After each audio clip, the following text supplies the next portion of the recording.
Even if I identify what the problem is here and I replace it, I still don't have the technology to plug in to the diagnostic port on this machine and put the software on that it needs to complete the repair. Mexico just crushed John Deere in just 3 weeks, and it's honestly one of the most beautiful disasters we've ever witnessed. A sea of over 500 John Deere tractors, $50 million worth of green and yellow machines, just baking in the desert sun. These aren't abandoned, they're blocked, they can't cross. Why? Because Mexico decided they've had enough, and they're not playing anymore. How much money have you lost waiting on John Deere? I personally have lost, I would say, several $100,000. We're talking about the Laredo and Nogales crossings, major arteries for cross-border trade, where Mexican officials have turned into the most hardcore tractor examiners on the planet. They're literally opening hoods, inspecting every single bolt, asking for paperwork that's never been required before. It's not just inspections, it's theater. And guess who they're targeting? Just John Deere, Case IH tractors, waved through. Kubota rolled in like royalty. But Deere, nah. You wait, you bake, and you pray. This is a problem that is affecting every class of electronic device, from your washing machine to your car to me with my combines and tractors. And timing, it couldn't be worse. Mexico's got 1.7 million acres that need to be planted right now. If they don't get that equipment across, that land stays empty. That's not just Mexico's problem, that's our food. Roughly 77% of the winter vegetables we eat here in the US, they come from Mexico. So yeah, when they miss planting season, your salad pays the price. Meanwhile, every day those tractors sit there, John Deere's losing millions. Not just in equipment value, but in storage fees, legal penalties, delayed contracts, and let's not even get started on the PR fallout. The trust? Gone. Because this wasn't an accident. It wasn't bad luck. It was revenge. And Mexico aimed right at Deere's heart. But you know what? This didn't come out of nowhere. This isn't one of those out-of-the-blue things. Remember, this was years in the making. Because John Deere has been doing something that absolutely infuriated farmers. And finally, someone snapped. I would have sometimes farmers, close to tears, recalling the time when they lost a whole harvest because they weren't able to fix their own tractor. Let's talk about the scam. And I'm not sugarcoating it. John Deere sells you a $500,000 machine. But then, surprise, you don't actually own it. Because once it breaks, you can't fix it. You're locked out of your own equipment. Why? Proprietary software.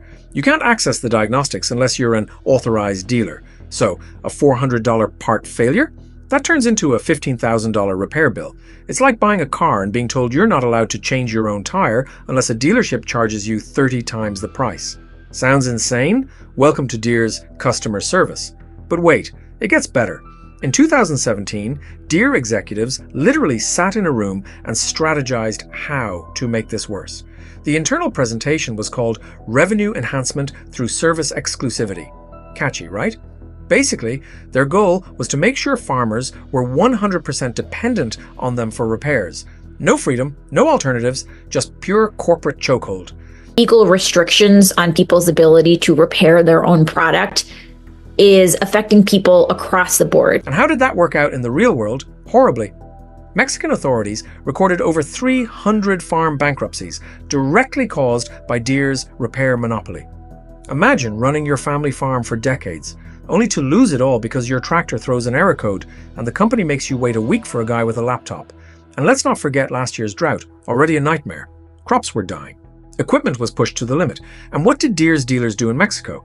They jacked up emergency repair rates by 40 to 60%. Yes, during a national farming crisis. That's like selling umbrellas for $500 during a hurricane.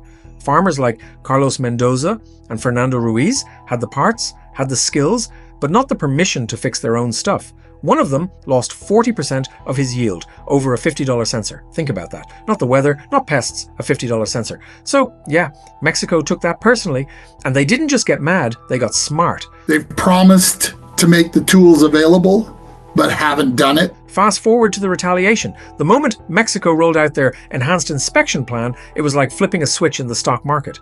John Deere's value went off a cliff. In just 1 week, they lost $14 billion. That's not just a bad week, that's a historic collapse, the worst in their 185-year existence. Their stock didn't dip, it nosedived. Their revenue from Mexico? Gone. We're talking $1.2 billion in equipment sales and another $2.7 billion in parts and service revenue just wiped out. And remember, this isn't just about tractors stuck at the border. Their whole operation is tied to this pipeline. Factories in Waterloo, Iowa, and Saltillo, Mexico, started stalling. Workers had to be sent home. No parts, no output, no money. Even the rating agencies sounded the alarms. Moody's and S&P downgraded their outlooks because the entire Deere business model, the one built on control and forced repairs, suddenly looked like a crumbling tower. And if that wasn't enough, the investors bailed too. BlackRock, their biggest institutional backer, cut 30% of its position in just 2 weeks. That's not just losing confidence, that's jumping ship and lighting the lifeboat on fire. How close do you think you are to the finish line? 5 years away before farmers actually will be able to fix their own equipment. The moment Nebraska's largest farming cooperative pulled the plug on $40 million worth of John Deere orders, it wasn't just a protest, it was a full-blown breakup. No angry letter, no slow ghosting. They just said, no thanks, and sent all that money to Case IH and New Holland like they were finally choosing the partner that listens. That single decision, that echoed across every tractor dealership in America. And once Nebraska made that move, everyone else knew they could too. Then Minnesota farmers came in swinging. 72 of them, to be exact. They filed a class action lawsuit, not just for show, but to hit Deere where it really hurts, the wallet. They're demanding compensation for years of repair extortion. This isn't some fringe Facebook group ranting in the comments. These are legit producers saying, you ripped us off and now we want our money back. And honestly, they're not wrong.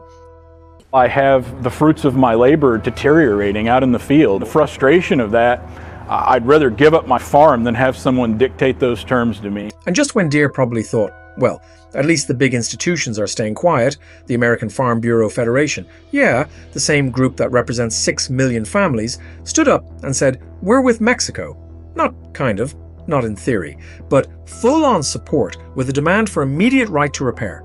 That's like your biggest customer siding with your ex and calling you toxic in front of the entire country.